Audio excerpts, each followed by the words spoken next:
Um, Hi, Senator Marcus. I'm here today with Natasha Marcus. I'm really glad to have you with us to help us with our day of action and encourage our league members and our colleagues from around the state to come in and encourage a better process this year and some reform. So let me begin by asking you just a broad question. How important do you think it is for our democracy that we get redistricting reform here in North Carolina?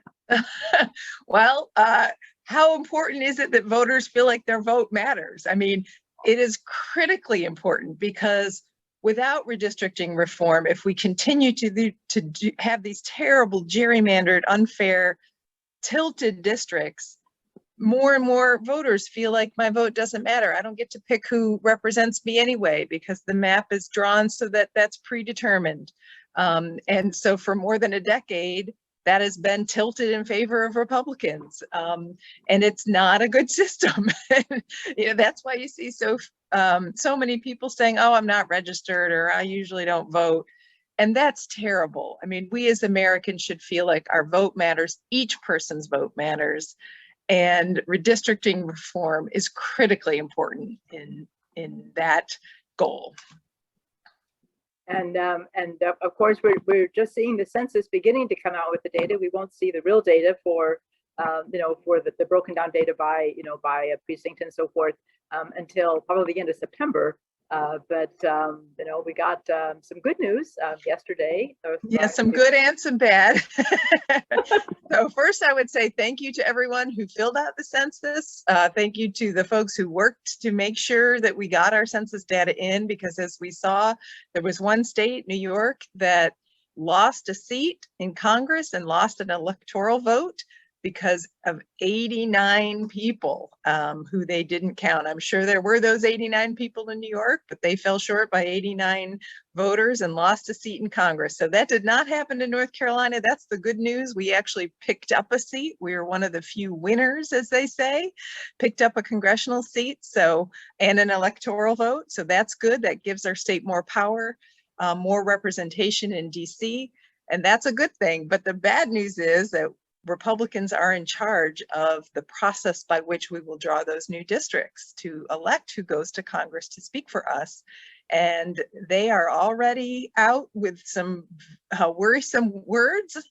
They, I think, retracted it. There was an article that got pulled and rewritten and put back up, but we read it before they took it down. And it said that they are planning to draw a congressional map that would favor them 10-4.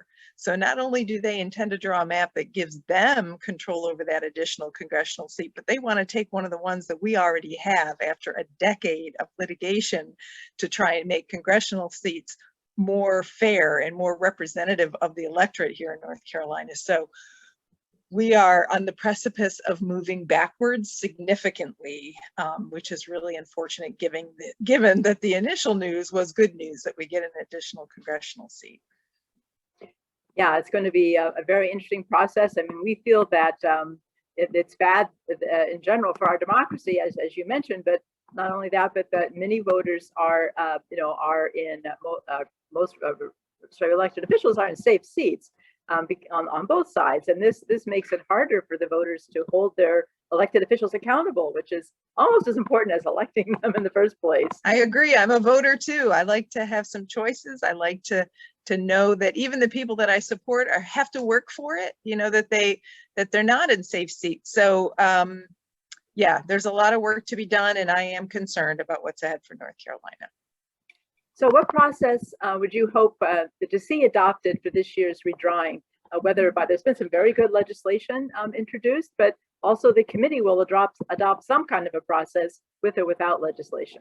Right. Well, I have to first say I would answer that in two ways. One, my wishes would be that legislators didn't draw the maps, because I saw firsthand as a member of the redistricting committee last time around during my first term in the Senate, that legislators cannot help themselves. When they have access to those computer terminals where the district lines are drawn, they know which precincts they want in their district because they know where they will perform well, and they cannot help themselves in some cases. Some do, Not everyone fell prey to this, but there are legislators who are just too self-interested and won't let the computer draw the map, won't step away and say it's not appropriate for me to draw this map the way I want it, and they will do that. So I wish that we could have a process, and bills have been filed by members of my caucus, of which I'm co-sponsored, to say we need nonpartisan redistricting through a commission, citizens commissions. There's lots of ways to do that. California has a good system that I support. But part two of my answer is that we know that that is never going to pass under current leadership in the General Assembly right now. So given the reality of what is ahead, I am a member of the Senate Redistricting and Elections Committee, so I will once again be in the room when the new maps are drawn, both for these congressional seats, including the additional 14th seat that North Carolina has picked up, and all of the General Assembly seats throughout the state. So for House and Senate, almost every district's going to change because of the new census and the shifts in population. And so what I hope is that it can be as transparent as possible and as fair as possible. And defining fair is hard to do, but those districts should not have funny shapes that are clearly drawn to try to bring in favorable precincts for powerful people.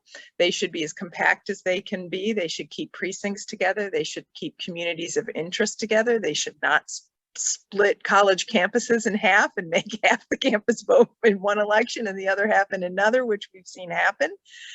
There should be what is called an ensemble approach, an analysis that includes what I would like to see. Senator Clark from my caucus has filed a bill that specifies that we should have 20,000 maps drawn. You can do that very easily by a computer that would show at least that many options for how to divide up legislative districts. And then we would do what is called an outlier analysis to say, is the map that Republicans are proposing an extreme outlier to these 20,000 ways of dividing up the districts? And if so, why? Because that would show us a suspicious map.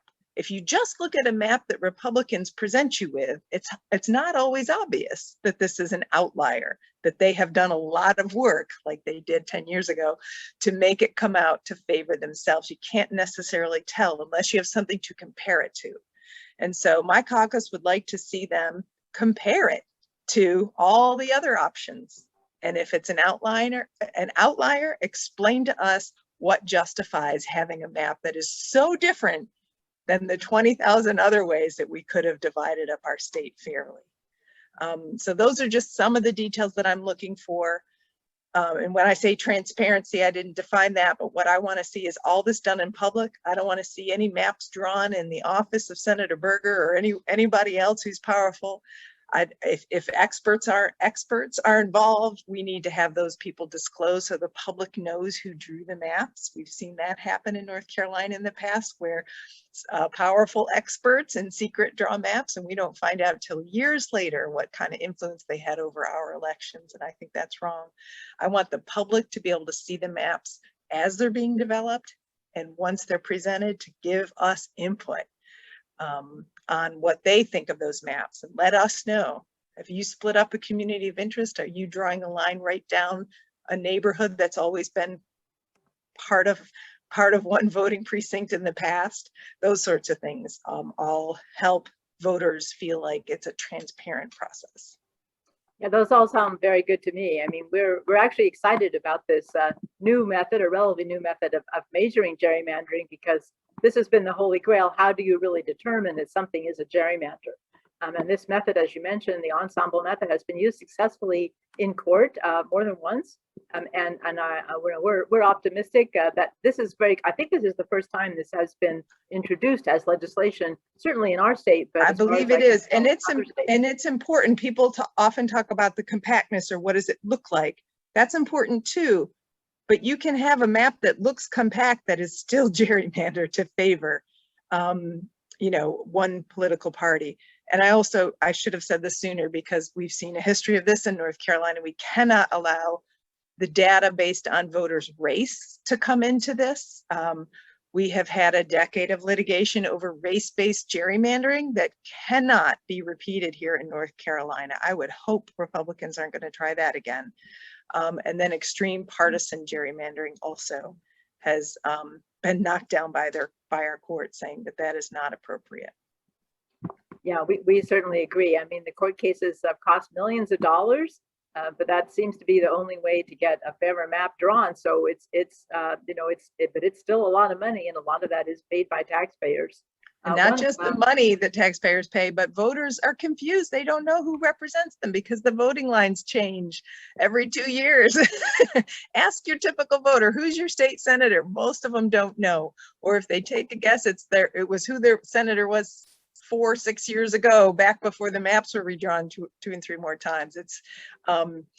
It's not good for anyone to have to go through a decade of litigation about maps. Let's just get them right, make them fair, and let the voters choose who represents them. Well, one last question, since you mentioned the voters, what do you think voters can do or should do to try to influence the process and be sure that their voices are heard, whether or not they're listened to, but at least that their voices are heard?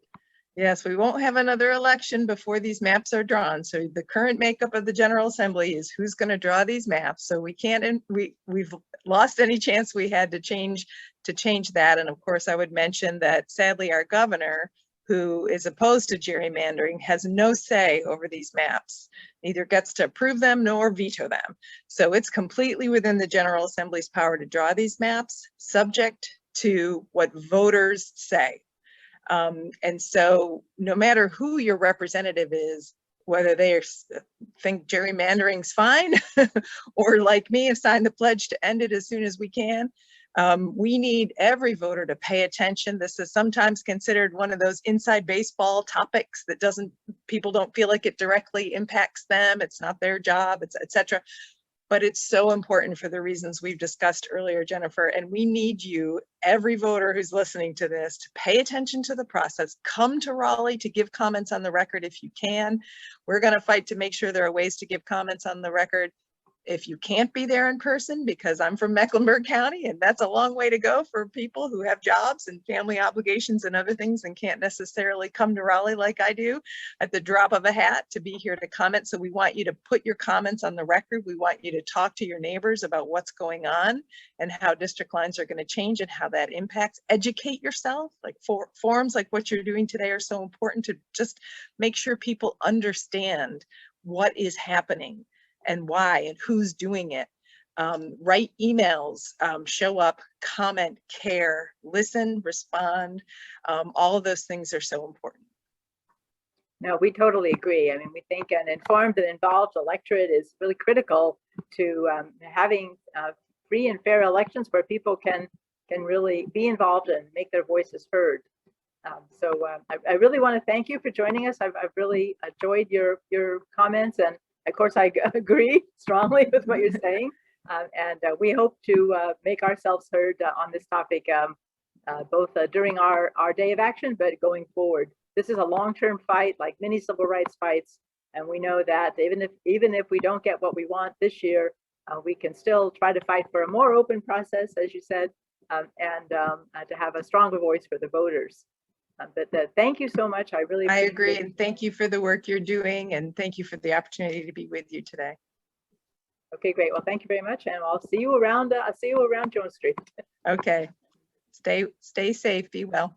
Bye bye. Bye bye.